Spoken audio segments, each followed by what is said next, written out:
Hello students, this is Professor Chalai, and in this video we're going to look at the domains of chemistry.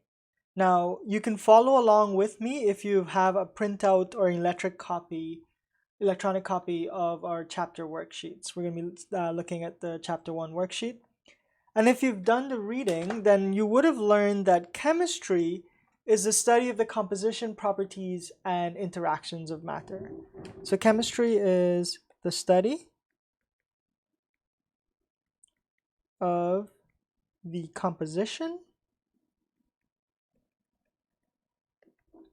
properties,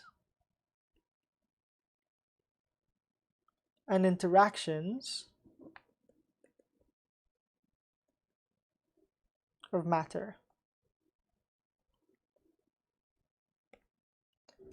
Now, we all know that matter makes up everything around us, unless you're studying astrophysics and you're learning about dark energy and dark matter, but we're not going to go there. So matter makes up everything around us, which means that really every field of study is some form of chemistry. And this is why chemistry is often referred to as the central science.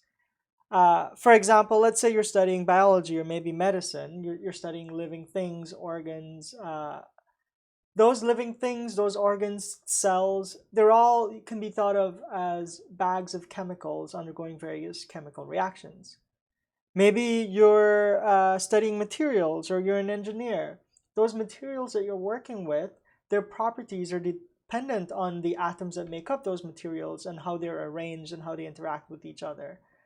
Agriculture works with various types of chemicals and pesticides and herbicides. Really, any field of study, because they deal with some form of matter or the other, can be thought of as some specialized form of chemistry. And this is why we refer to as chemistry as the central science. Now, we're going to briefly skip over the scientific method. We're going to get to this in the next video. But let's go on to look at the various domains of chemistry. Like I mentioned, chemistry is the study of matter, and oftentimes when we look at matter, for example, this pen, what really we're looking at is a collection of atoms. So at the macroscopic level, for example, we might be looking at a pen, or in this example, a pool of water.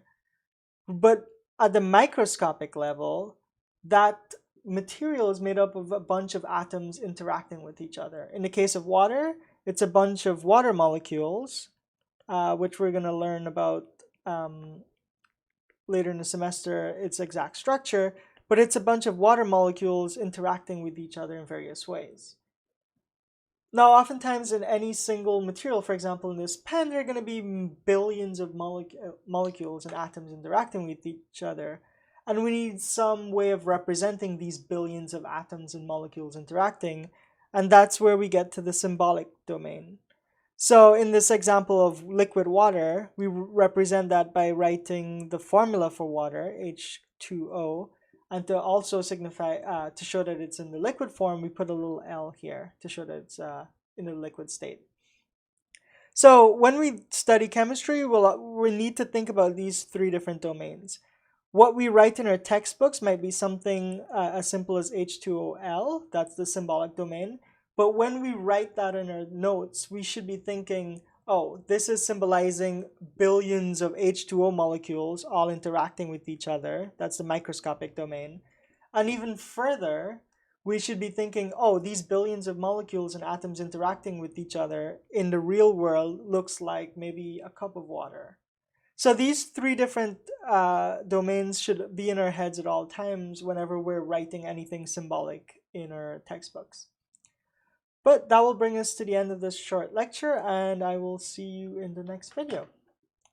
See you then.